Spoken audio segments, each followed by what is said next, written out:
Y aquí están las colangitis. El problema de las colangitis es el diagnóstico. ¿Sí? Porque el diagnóstico debe ser etiológico, en lo posible. ¿Sí? Entonces son un grupo de enfermedades caracterizadas por inflamación de los conductos biliares, en donde puede haber, ¿no?, proliferación e hiperplasia ductual biliar. ¿Sí? Y como ya han estado leyendo ustedes, se inflama una estructura, se inflama la de al lado. ¿Listo? Entonces podemos tener lesiones inflamatorias del duodeno, del páncreas y del árbol biliar, que es lo que hoy en día han decidido llamar como tiaditis. Entonces tenemos el problema hepático, tenemos el problema intestinal y tenemos el problema pancreático. Voy a empezar por cualquiera de las tres, ¿no? Pancreático, se inflama el intestino y se inflama las vías biliares. ¿Listo? Entonces esto hace parte del componente de la tiaditis, ¿no? Generalmente carecen de antecedentes o anormalidades físicas, pueden ser de curso crónico y ondulante, y los signos en general son inespecíficos: anorexia, depresión, pérdida de peso, ¿listo?, vómito, diarrea, deshidratación, hepatomegalia, como mirábamos en el ECOG, ictericia, que lo que nos orienta, ¿no?, que puede ser. ¿Listo? Entonces tenemos la colonfibratitis, que la podemos clasificar en aguda y en crónica. Y en la aguda, el periodo de la enfermedad, como su nombre indica, es relativamente corto, ¿no? Y puede haber fiebre y leucograma de inflamación. Y en la crónica es el estadio posterior a la aguda. ¿En dónde se presenta? Principalmente en adultos jóvenes o de edad media. ¿Qué edad tiene el gato? ¿El caso? 4 años.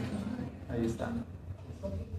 Persas, ¿listo?, están sobre representados, y puede haber efusión abdominal rica en proteínas. En el caso estamos hablando de la colonfibratitis linfocítica, ¿no? Hay que diferenciarla de la peritonitis infecciosa felina. ¿Listo? Este tipo de diagnóstico aquí, la única forma de hacerlo es con biopsia. ¿Listo? Entonces, si hablamos de colonfibratitis linfocítica, tenemos que hacer la biopsia. Y podemos tener la colangitis esclerosante, en la cual hay un engrosamiento ductual biliar extra y o intrahepático, fibrosis mular proliferativa difusa. Aquí lo podemos ver a través de ecografía. Ahí podemos medir las paredes y poder diagnosticar este tipo de enfermedades. Pero es una condición rara y generalmente se presenta más en animales viejos. Lo que mencionábamos entonces, la biopsia la podemos hacer por biopsia, el diagnóstico lo hacemos por biopsia, y lo podemos hacer por ecografía. Algo que generalmente reportan es lo que se llama el barro biliar. Aquí podemos ver el barro biliar, localizamos la vesícula biliar, ¿no es cierto?, y ahí se ve el contenido dentro de Si se toma una muestra, entonces miren que el contenido cambia de la bilis, pasa a ser un contenido generalmente purulento. Y si se hace una coloración, entonces se puede ver, se pueden identificar las bacterias. Y el tratamiento, pues en general va a depender de los resultados de la biopsia hepática y de los cultivos de bilis. Podemos utilizar antibióticos. Recuerden que aquí hay que tener en cuenta un factor, ¿no? La mayoría de los medicamentos se metabolizan en el hígado. Entonces, para ese tipo de patologías, el ideal es que el medicamento no se metabolice en el hígado y se elimine a través de la bilis. Eso sería como lo que uno debe tener en cuenta. Es decir, que se elimine o que pase a través de la bilis, que haga ciclo enterohepático. Entonces, ¿para qué? Para que actúe en las vías biliares. Si llega metabolizado, pues ya llegan los metabolitos, muchos de ellos son inactivos y no van a funcionar. Entonces, si se metaboliza en el hígado, que una parte de él se elimine activo a través de la bilis, ¿listo?, para que haga el ciclo enterohepático. Entonces, ese tipo de antibióticos son los que debemos buscar. ¿Por qué? Porque yo puedo mandar un cultivo y un antibiograma. y me puede dar un medicamento que funcione contra las bacterias, pero que no me va a funcionar en la vida real porque se me puede metabolizar en el hígado. ¿Listo? Entonces ahí están las amoxicilina o cefaloxina. Recuerden que la amoxicilina, en general los beta-lactámicos no sufren metabolismo hepático, ¿sí? Los aminoglucósidos o la cinolona, ¿no? Y el tratamiento debe ser por lo menos durante 8 semanas. Corticosteroides, en el caso de la colangitis linfocítica, que estarían contraindicados en el caso de la infecciosa.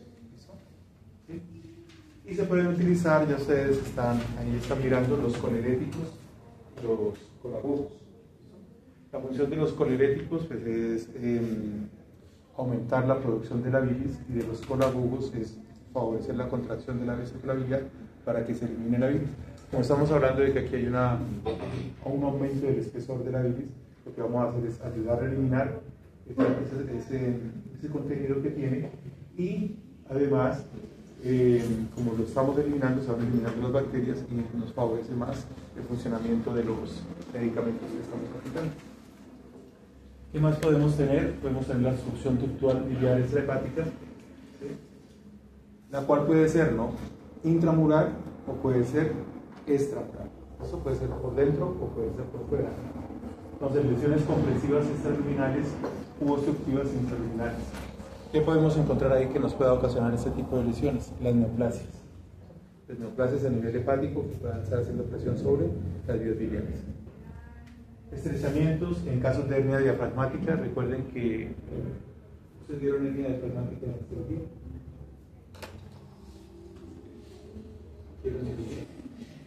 Bueno, listo, ahí vamos bien. ¿Qué hicieron? ChatGPT. Bueno, entonces, a ver, recuerden que cuando hay una hernia diafragmática, lo que ocurre es que generalmente hay un traumatismo a nivel del abdomen, que cambia la presión y que aumenta esa presión sobre el diafragma se rompe y pasan estructuras que se encuentran en la cavidad abdominal hacia la cavidad torácica. Principalmente, casi siempre lo que pasa es líquido. Es la principal estructura. En la mayoría de las hernias diafragmáticas pasa el líquido. En otros casos, que también ocurren, pero no son tan frecuentes, pasan las asas intestinales. Cuando el paciente llega, vamos a tener entonces un diestrés respiratorio. ¿Cómo se le cae el palito?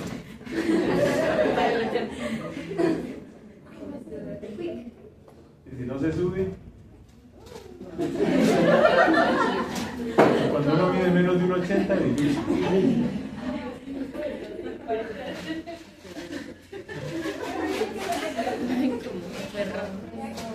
Ánimo.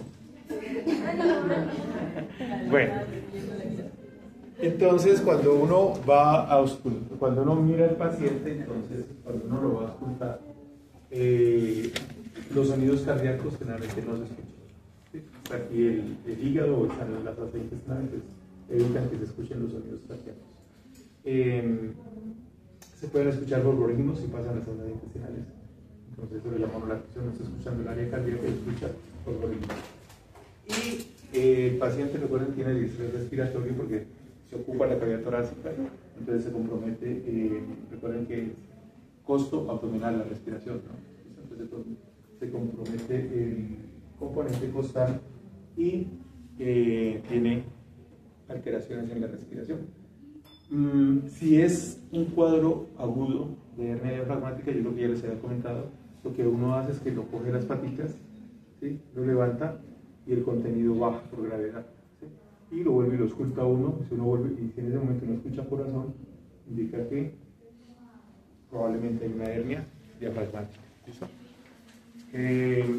Entonces hay que tenerlo en cuenta, ¿no? ¿Por qué? Porque entonces cuando cambia la posición del hígado puede hacer presión sobre los ductos biliares y hacer obstrucción del ducto biliar extrahepático. Cuando hay anomalías congénitas del árbol biliar extrahepático, cuando hay colelitos, ¿sí?, recuerden que en bovinos los pagan muy bien. Eso es un negocio que tienen. no sabemos para qué todavía. Se supone que lo compran los japoneses, los asiáticos compran los coloritos y los pagan muy bien, eso vale más que el oro, ¿sí? Es que son carísimos. Exacto, eso es lo que exigen, lo que no sabemos para qué los compran, ¿sí? Pero son en todos los mataderos del país, ellos van y los recolectan y se los llevan. Se decía que era para partes del computador, se decía que es para como estimulantes sexuales, ¿no es cierto?, entre la cultura de ellos. Bueno, eso tiene un poco de suposiciones, ¿listo? Pero los pagan muy bien, eso vale más que un gramo de coleritos, vale más que un gramo de oro. Un negocio ideal sería encontrar la forma de cómo hacer que las vacas tengan cálculos biliares, ¿sí? Y la bilis condensada, como mirábamos, y los trematos, ¿listo? Recuerden que no son frecuentes en caninos, pero ellos también tienen trematos. Las características clínicas que tienen que son parecidas: anorexia, depresión, vómito, ictericia, hepatomegalia, y es similar a las otras hepatopatias. Y el diagnóstico lo vamos a hacer por la exploración física, por las radiografías, por las ecografías, y lo podemos también confirmar. López. Sí, López. O se pierde el ABCD. Ya está grabado que dijo que la ABC. Se pierde la negociación de la Ya, primera cuenta. Corrijo, el que tiene boca se equivoca. Mi boca se equivoca. Y el que tiene, no digo el resto. Bueno. Esperemos que llegue López, que va con toda la paciencia del mundo. Sí, por favor. No, ahí hay un caso. Allá. Cierre la cortina. Y cierre la cortina. Bueno, exámenes de laboratorio. Y aquí podemos ver en una radiografía los coleritos. ¿Se acuerdan lo que hablábamos de la última costilla? Recuerden que las últimas costillas no se fijan al esternón, ¿no? Son por cartílagos y llegan, ¿no? Y ahí tenemos la muestra, ¿no?, de cuando se sacan los famosos coleritos. Lo que se hace generalmente en esos casos es que se extrae la vesícula biliar. El procedimiento es igual de sencillo que todo lo que hemos visto, ¿no? Simplemente se hace la disección, se saca de su sitio de inserción y se coloca un puntito y se corta. Entonces no tiene mayor complicación. Entonces, terapia médica y quirúrgica, se estabiliza el paciente. Antes de hacer esto, ¿no? Entonces primero estabilizamos el paciente, ¿listo? Para poder hacer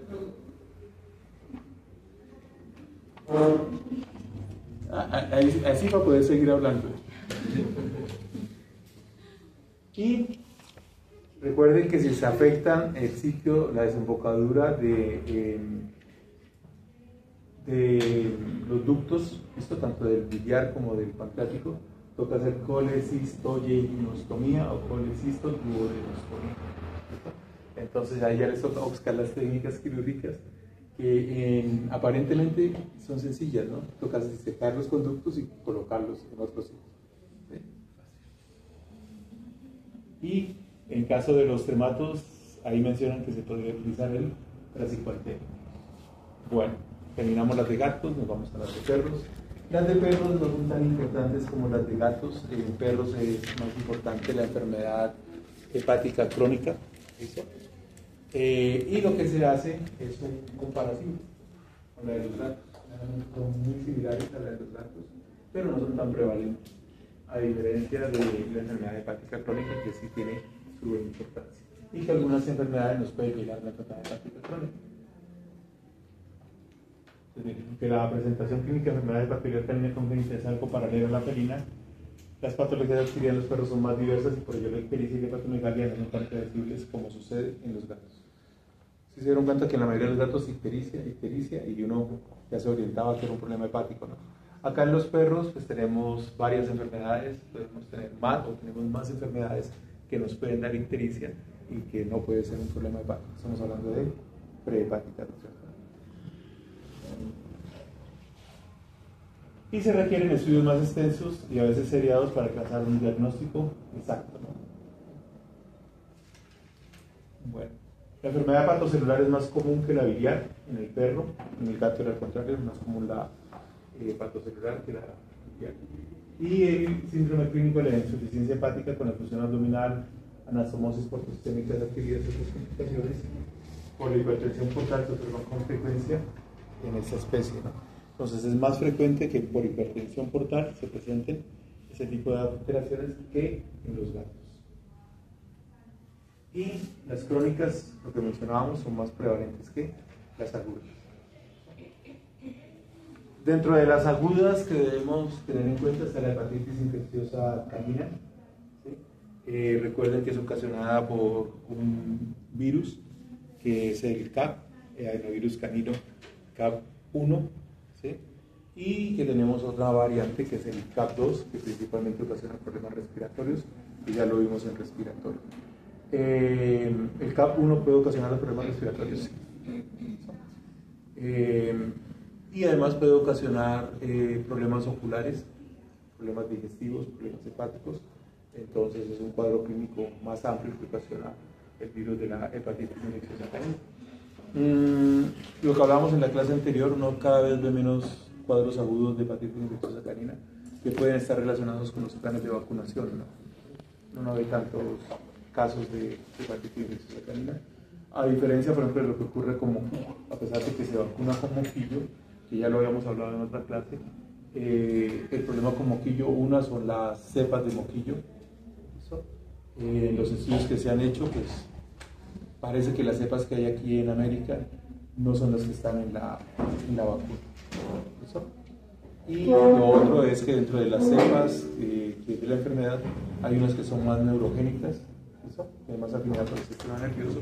Entonces esas son los cuadros en los cuales el animal está vacunado y a pesar de eso puede desarrollar cuadros clínicos neurológicos. Entonces son como otras consideraciones que hay que tener en cuenta. Acá en la hepatitis infecciosa canina, pues generalmente lo que se hace es lo que vimos acá, ¿no? Un tratamiento de sostén, el tratamiento para el problema hepático, ¿eso? Tratar de que el animal salga del cuadro agudo.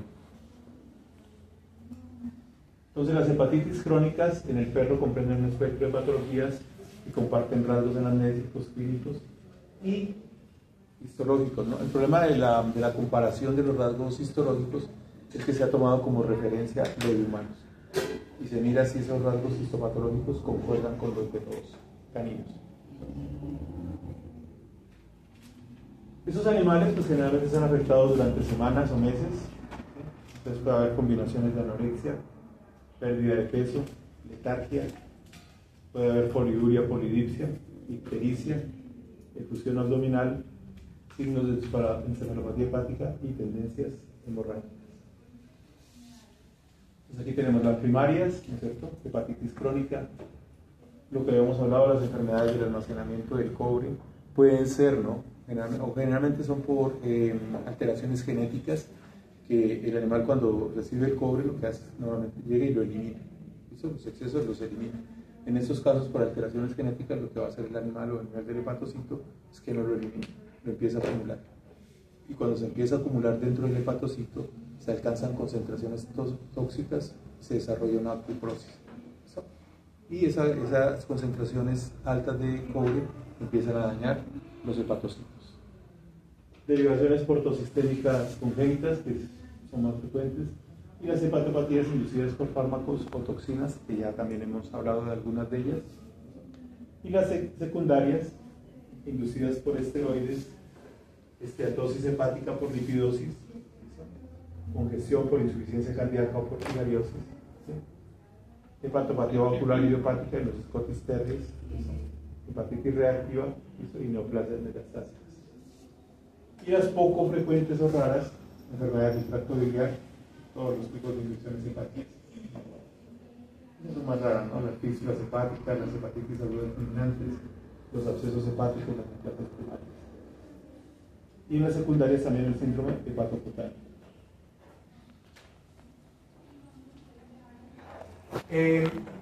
Habíamos mencionado, ¿no?, que la ALT, las transaminasas, generalmente se encuentran aumentadas cuando hay inflamación o cuando hay necrosis. ¿Sí? Pero van a depender del parénquima hepático, de qué tanto parénquima hepático tengamos. Si el hígado en general está normal, entonces podemos tener, y hay un proceso inflamatorio, una necrosis, podemos tener elevadas las transaminasas. En la medida en que tenemos menos parénquima hepático en una enfermedad crónica, ¿qué es lo que sucede? Que hay menos hepatocitos. ¿Listo? Entonces hay menos tejido para lesionarse. ¿Y qué puede suceder? Que las transaminasas empiezan a decrecer e incluso pueden estar en valores normales, a pesar de que el paciente tenga un problema crónico. ¿Listo? Eso se da precisamente por eso, ¿no? Es decir, cada vez hay menos tejido, entonces hay menos sitio para liberar las transaminasas. En esas hepatitis crónicas lo que podemos tener, pues, es, vamos a medir las transaminasas y vamos a ver que se encuentran elevadas y hacemos un seriado en el tiempo y vemos que permanecen elevadas. ¿Listo? Entonces, hiperactividad de ALT persistente con actividad de fosfatasa alcalina y PGT anormales menos llamativas en el curso temprano de la enfermedad. Entonces, las tomamos, revisamos a la semana, a los 15 días, a los 20 días, volvemos y las tomamos para un control y siguen elevadas. ¿Listo? Nos indica que hay un proceso inflamatorio crónico.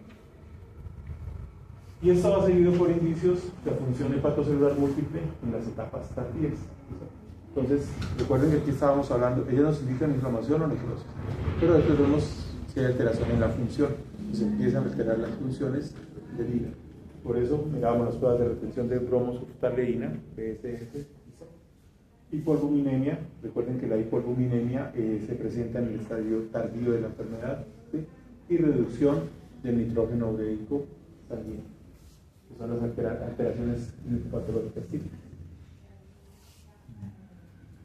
Y eso también es importante, ¿no? A veces nosotros hacemos un examen de rutina para una cirugía y en ese examen nos podemos dar cuenta que están elevadas las transaminasas.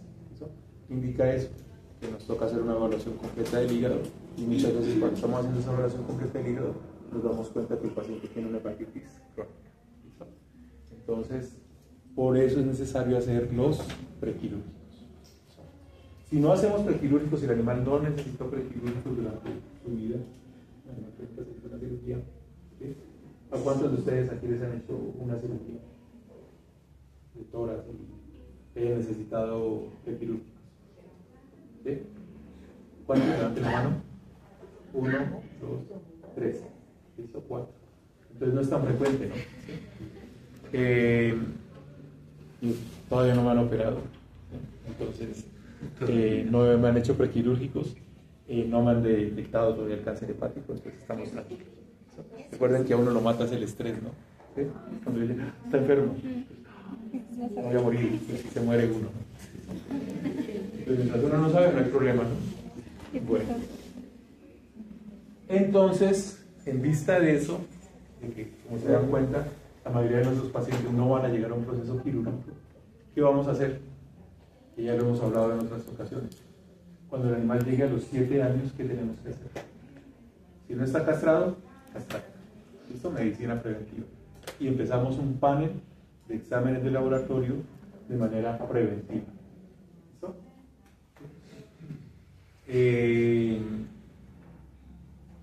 En ese panel pues ya sabemos que va un hemograma, que va una bioquímica básica, ¿no es cierto? Que va un parcial renal, que va un coprológico, y ahí metemos las transaminasas. ¿Listo? Entonces, antes de que el animal desarrolle cuadros clínicos, ¿listo? Nosotros ya estamos pensando en que ese paciente es un candidato a enfermarse y estamos haciendo las cosas con antelación. Si el animal no tiene ningún problema, es una fuente de ingresos para el negocio. Y si tiene un problema, lo estamos diagnosticando aquí. ¿Listo? De eso se trata la medicina preventiva, ¿no? No esperar a que el animal esté enfermo. ¿Listo? Entonces, esto lo podemos complementar con la parte de medicina preventiva. Recuerden que el ideal de eso es por lo menos convencer a los propietarios de que lo hagan una vez al año. ¿Sí? El ideal, 2 veces al año. Hacerlo 2 veces en el año. ¿Después de qué edad? Después de los 7 años, ¿no? Llámese perro o llámese gato, ¿no? ¿Listo?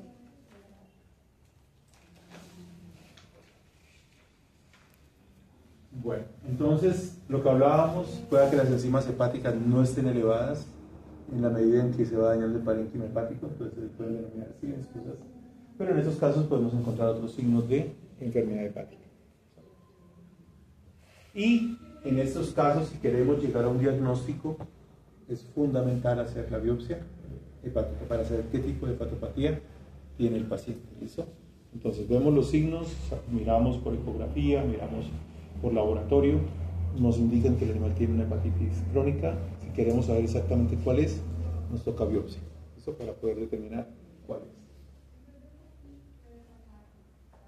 es. Y según el momento del diagnóstico y la causa, puede ser factible la reversión o control del proceso, ¿no? Entonces, lo podemos revertir o lo podemos controlar. O modificar el curso del tratamiento sintomático. Lo que hablábamos en los casos de las de cobre, generalmente no lo vamos a curar. ¿Sí? Es una alteración y el animal va a seguir acumulando cobre. Pero lo que podemos hacer es prolongar el curso. ¿Sí? Que el curso sea más largo para que el animal viva más tiempo en mejor condición. Pues ahí están las famosas hepatitis crónicas familiares, ¿no? Son bien raras, ¿no? Yo aquí he visto un solo caso, y fue de un estudiante. Y llegamos a la conclusión post-mortem. Entonces él lo había llevado donde un colega, donde otro colega, donde otro colega. Ya cuando llegó acá, pues él ya estaba en las últimas. Y de acuerdo a la raza del perrito, y de acuerdo a la patología que tenía, y la edad, que era un animal muy joven, concluimos que era una hepatitis de este tipo, ¿no? Entonces están los Wellington Terrier, ¿listo? Y se conoce desde 1975, cuando los propietarios de esta raza indicaban que morían por hepatopatía en porcentajes inusualmente altos. ¿Sí? Se empezaron a hacer los estudios, se empezó a determinar qué era lo que les pasaba, y encontraron que tenía componentes hepáticos similares a la enfermedad de Wilson en humanos. Lo que hablábamos, ¿no? Entonces, hacen las comparaciones con humanos. Y la enfermedad de Wilson es una acumulación de cobre a nivel de los hepatocitos. Entonces, manifestaciones hepáticas de estados multisistémicos hereditarios varían desde actividades enzimáticas anormales hasta cirrosis, ¿no? Con signos de insuficiencia hepática. Entonces ahí están, no es un caniche mal peluqueado. ¿Sí? Eso uno pensaría, ¿no? Es bastante parecido a un caniche. Entonces no es un caniche. Es el Wellington Terrier. Que pueden hacer ese corte a su caniche y decir que cambiaron de raza. Y tienen un error metabólico fundamental, que es la calcosis, ¿no? Debido al deterioro en la excreción biliar del cobre. Los animales no eliminan el exceso de cobre. Y de ahí en adelante pues se ha hecho avances en el conocimiento de esta enfermedad. Se sabe que es un rasgo autosómico recesivo y los signos generales son evidentes en la edad media, ¿no? Entonces el alcance de la sintomatología, los resultados de laboratorio y patrones históricos se relacionan con el grado de la calcosis. Y los signos clínicos no aparecen hasta que se dé una acumulación de cobre suficiente para que dañe los hepatocitos. Antes el animal tenía una vida normal. Entonces, después de lo cual se rompen los lisosomas liberando el cobre. Los afectados generalmente son homocigotos, y lo que hacen, nosotros acá no lo hacemos, pues como les digo, son cuadros clínicos bastante raros, ¿sí? Pero lo que normalmente se hace es que se miden las concentraciones de cobre. Entonces, uno sospecha, tiene que mandar a medir las concentraciones de cobre. Y lo que se va a encontrar es que están aumentadas, ¿no? Con respecto a los valores de referencia. Bueno. Y se recomienda, si uno tiene un animal de esta raza, ¿sí?, hacerle las pruebas correspondientes, medirlas cuando él es joven, ¿sí?, por allá a los 4 o 5 meses de edad, y medirlas al año y mirar si han ido aumentando las concentraciones de cobre, que es una orientación, ¿no?, a que el animal empiece a tener ese tipo de problemas. Pues ahí está, los portadores tienen niveles en ambas muestras que son normales o algo superiores, ¿no? Bueno. ¿Alguien ha visto un Wellington Terrier? Wellington Terrier. No. Bueno, Entonces son bien raros en nuestro medio, ¿no? Pero si los hubiera, ¿sí? Tocaría mirar, ¿no es cierto? Los padres, descartar en los padres si tienen la genética y evitar la cruz entre los animales que tienen estos genes, ¿no? El problema es heterocigótico, ¿sí? Entonces recuerden que cuando es heterocigoto, no todos los animales van a presentar el cuadro clínico. Eso es lo que permite que se siga transmitiendo a las siguientes generaciones.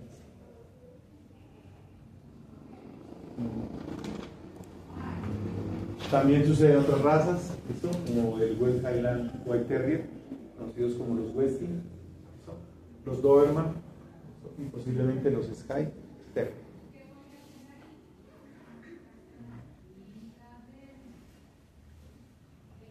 ¿Raza? ¿Apellido? Pincher. Ah, bueno. ¿Listo? Doberman Pinscher. ¿Cuánto pesa? De 30 a 40. Más o menos 40, ¿no? 38, 40 kilos. ¿Listo? ¿Colores? Negro, canela. No, negro no hay. ¿Cómo se llama? No. Negro y fuego. Y fuego. Negro y llamas Estos manchas amarillas son Son fuego, fuego. se llaman fuego. ¿Listo?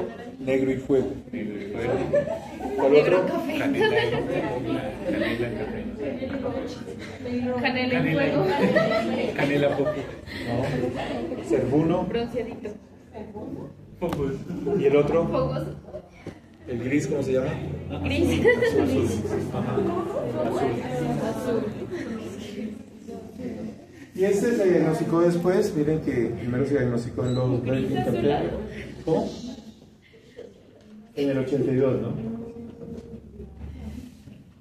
Y también algunos trataron de compararla, ¿no? Con la enfermedad de la hepatitis autoinmune humana y comparte semejanza con este tipo de hepatitis, ¿no? Entonces ahí tenemos. Bueno. En ambas especies los signos de enfermedad y marcadores bioquímicos de daño hepatocelular persisten, ¿no? En general durante varios meses. Bueno. ¿Qué es lo que se trata de hacer aquí? Pues identificar, ¿no? Los anticuerpos específicos para poder llegar al diagnóstico, ¿no? Porque los tienen esos anticuerpos específicos. Y en estos casos, pues las virosis y las hepatopatías medicamentosas deben ser descartadas, ¿no? Recuerden que eso es poco, no es tan frecuente, ¿no? Ahora la otra pregunta. ¿Han visto Doberman Pinscher? Son raros hoy en día, ¿no? Hace 30 años se miraban hartísimos Doberman y se miraban hartísimos Rottweiler.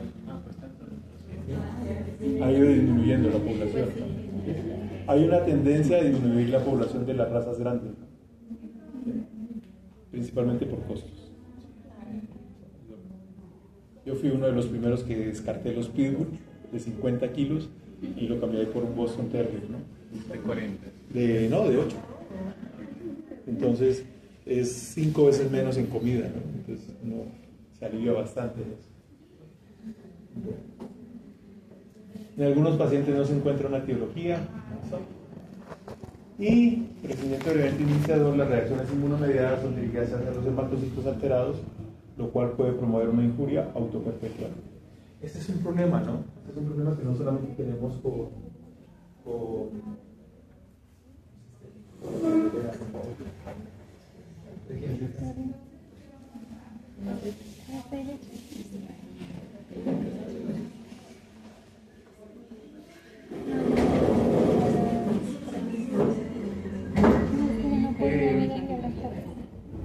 desafortunadamente el organismo termina desconociendo, ¿no? Muchas enfermedades al propio organismo.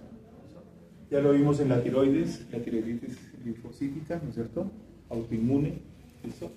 Lo estamos viendo aquí en el caso del hígado y lo vemos en el caso, lo vamos a ver en el caso del riñón, ¿no? El riñón termina siendo atacado también por el mismo organismo en muchas enfermedades.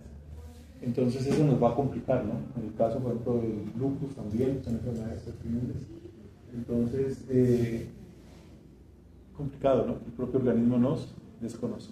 Entonces eso ocurre acá. nuestra imagen, son muy bonitos, ¿no? El Don José, ¿vieron la charla del Don José? Si no la vieron, le dan clic ahí y eso queda grabado, ¿no? Ahí está en YouTube. Está el síndrome de Goblet, que se presenta en los Doberman, ¿listo? Y para que ellos tengan este porte, pues selección genética, y lo que sucede es que el cuello está mal levantado, ¿sí? Y al levantarlo más, se dañaron las cervicales. Entonces ellos tienen un síndrome que se llama síndrome de Goblet. Entonces, todo lo que hacemos lo hacemos como mal, ¿no? Todo lo que hacemos en parámetros de belleza queda mal, ¿no? Como el gato del examen, ¿no? ¿Qué raza era? Himalaya. El Himalaya es una variedad del persa, ¿no? Entonces son todos esos gatos ñates que tienen problemas por todo lado, ¿no? Y ese tipo de hepatitis avanza, ¿sí? Y lo que se va a presentar es una cirrosis.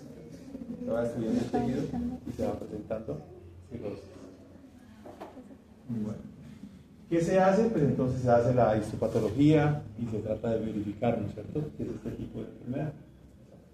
Ahí está la anamnesis, resultados clínico-patológicos, lesiones histopatológicas, y eso es lo que nos va a poder llevar hacia este tipo de diagnóstico. Se va a presentar la calcosis también en la extensión típica de la hepatopatía del Doberman, no es característica del A, pero esto es diferente con la humana, ¿no? En la humana no se presenta la calcosis, en el Doberman Pinscher sí se va a presentar la calcosis. Igual, entonces vamos a ver que se presenta lo mismo que se está presentando en el Bedlington Terrier, que se va a presentar en el Skye Terrier, ¿no? Se empieza a acumular el cobre y al final se rompen los lisosomas, ¿no? La fisiopatología pues se comprende menos, ¿no? Eso que en la del Bedlington. Y vamos a tener un cuadro pues, bastante parecido. El problema de eso es que son, como les digo, son causas de hepatitis crónica, pues son bastante raras, ¿no? Entonces, la principal ruta de excreción del cobre en la biliar y una posible explicación para la calcosis hepática es que se trata de una consecuencia de la colestasis, aunque un alto contenido de cobre hepático también fue observado en Doberman sin indicios colestásicos. Y tenemos la de los West Highland White. Esto sí tenemos más aquí, ¿no? Los West. ¿Y si se retira la vesícula, por dónde se sigue? Es igual que en humanos. Es decir, la secreción se hace directamente ya al intestino. La vesícula biliar lo que hace es que, a ver, acuérdense de la fisiología, ¿no?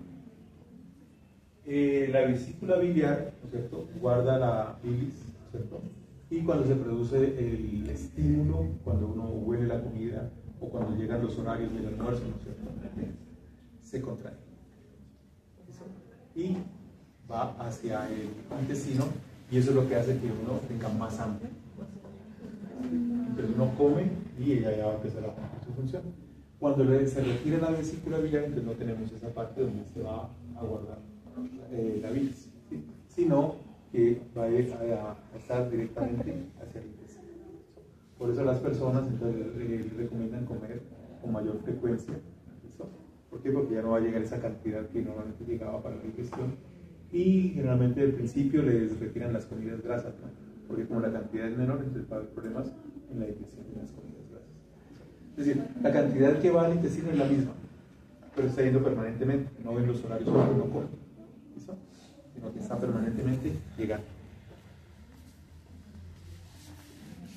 Aquí, pues entonces cuando hicieron los estudios fue en 71 perros y se encontró lo mismo, se encontró calcosis e igual, ¿no?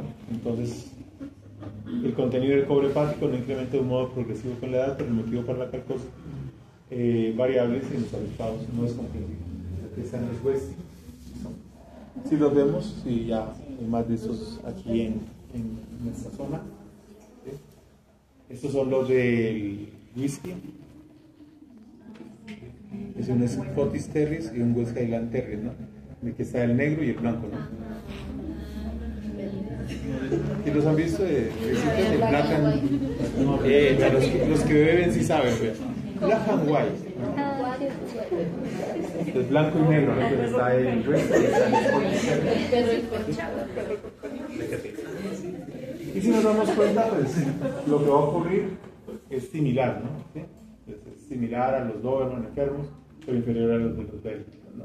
¿Sí? No hay mucha información disponible. Ustedes ya tienen la última edición de Couto, le queda una revisadita ahí, a ver qué ha cambiado. ¿Listo? Esto es del anterior, entonces de una edición a otra, pues vamos a ver. Ya tienen más información, ¿no? Y está el otro también, el SkyTerra. El SkyTerra si lo vemos menos por acá. Igual, ¿sí? La diferencia está a nivel histopatológico. Y ahí tenemos el SkyTerra. No lo queremos por acá. ¿Listo? Entonces, vamos a llegar a lo mismo, ¿no? Retención de cobre y se relaciona con el grado de vibración de la colestasis. Igual la causa no es conocida. Entonces, ¿qué vamos a hacer con estos pacientes? En general, con estos pacientes es complicado. Es bien complicado porque es un defecto metabólico. No es capaz de eliminar el cobre, ¿no? ¿Qué más nos puede ocasionar hepatitis crónica? La farmacoterapia crónica. ¿Listo? Ya habíamos visto que algunos pacientes van a recibir medicamentos prácticamente de por vida.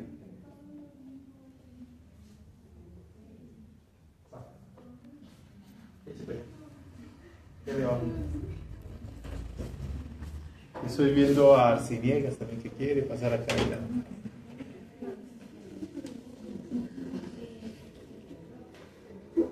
Bueno, vamos a hacer algo. Vamos a sacar 2 exámenes diferentes para el próximo examen. Aquellos que hayan sido pasados acá adelante, vamos a llevar una lista y les hacemos un examen diferente. Desde hoy.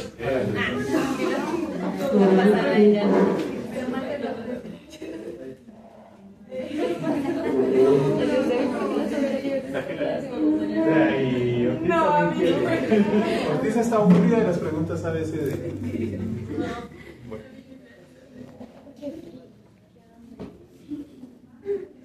Sí, ¿no? Qué hambre. Pero bueno, es bueno aguantar hasta las 10. Más cuando uno...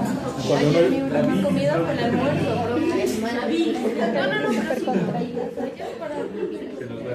Yo es porque estoy a dieta. ¿Cómo? ¿Sí? Lo arrinconamos a un ladito y seguimos. Yo no es para que... Bueno. Entonces miren que cuando tenemos este tipo de terapias con medicamentos en los cuales los pacientes necesitan hacerse durante mucho tiempo, ya hemos hablado de algunas de ellas, por ejemplo los pacientes alérgicos que reciben corticosteroides y los pacientes que tienen epilepsia. Chipayana. No. Están bien. Ahora está así. Para vigilar que no. Bueno. Entonces, en los pacientes con convulsiones, recuerden que el medicamento generalmente que utilizamos en convulsiones es el fenobarbital hasta que se diga lo contrario, ¿no? Hasta que salga algo mejor. Y en el caso, por ejemplo, también de profilaxis de aeroviraliasis, que ya la leyeron, ¿eso qué es la tiazeptarsamida? Se me olvidó preguntarles en el examen. Entonces, ahí está, tratamientos de cuadros convulsivos, enfermedades alérgicas o inmunomediadas y algunos medicamentos que se utilizan para el cáncer, ¿listo? Que se van a dar durante un largo periodo. Bueno. Entonces, eso puede conllevar a alteraciones hepáticas y enfermedad hepática crónica. Por esa razón, entonces, recuerden que cuando vamos a hacer las quimioterapias se recomienda, ¿no? Básicamente, si se acuerdan, un hemograma. ¿Listo? ¿Por qué? Porque si la línea blanca está baja, no se recomienda colocar los medicamentos, no hay que recuperar la línea blanca. ¿Listo? Para evitar que el paciente se nos vaya a morir. ¿Sí? E igual hay que estar revisando el hígado para revisar, ¿no es cierto?, qué daño están haciendo los medicamentos sobre el hígado. Igual se van a morir, ¿no? No, yo tengo inquietudes, realmente tengo bastantes inquietudes, ¿no? Lo del cáncer, el tratamiento del cáncer ha avanzado bastante. Estamos hablando de anticuerpos monoclonales, estamos hablando de un poco de medicamentos, de terapias. El doctor Rubén ahorita está en Argentina, capacitándose. Es muy interesante todo esto, ¿no es cierto? Pero la pregunta sigue siendo la misma, ¿no? Es decir, tenemos muchas herramientas y la pregunta es, ¿los pacientes se salvan? ¿O van a vivir más tiempo? ¿Sí? Entonces es como lo mismo, ¿no? Queda la inquietud, ¿no? ¿Que hay que seguir estudiando, que hay que seguir sacando terapias, que hay que seguir conociendo? Claro que sí. Pueda que llegue el momento en que tengamos el tratamiento definitivo, ¿no? ¿Sí? Y bueno, usted tiene tal tipo de cáncer, está tratamiento y la probabilidad de que se cure es del 90%, pues buenísimo. Eso. Para el planeta no, ¿no? Para nosotros sí. El problema del planeta somos nosotros. ¿Sí? Entre más seamos, más problemas para el planeta, ¿no? Pero el problema es que ya estamos aquí, entonces toca tratar de morirse.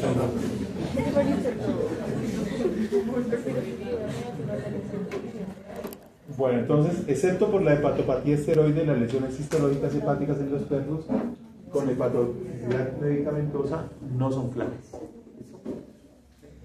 Es decir, la única que son claras son las de los esteroides. Cuando uno toma la biopsia, le dicen, sí, eso es por esteroides. En las otras van a encontrar hallazgos que le dicen que hay una hepatitis crónica, pero no la relacionan directamente con el medicamento. Entonces, la diagnosis presuntiva por lo regular se basa en el examen cuidadoso del interrogatorio y mejoría con la suspensión de los medicamentos. Ahí tenemos un inconveniente, ¿no? Si es ocasionada por un medicamento y el medicamento no se puede suspender, ¿qué hacemos? Ejemplo, si es un paciente que tiene epilepsia, ¿qué pasa si le suspendemos el medicamento para que se mejore el hígado? Va a convulsionar. ¿Listo? Entonces ahí es donde toca tomar las decisiones, o tocaría mirar, ¿no? Si lo podemos cambiar.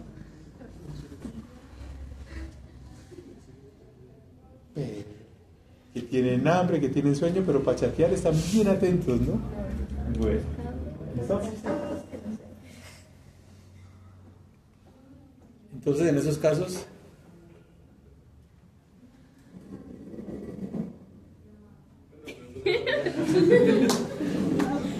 Que la cara se pone para verlo. ¿Quién les diga? Ajá, ¿y ahora quién cierra?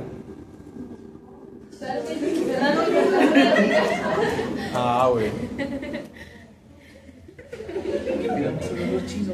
Sí, apoyo.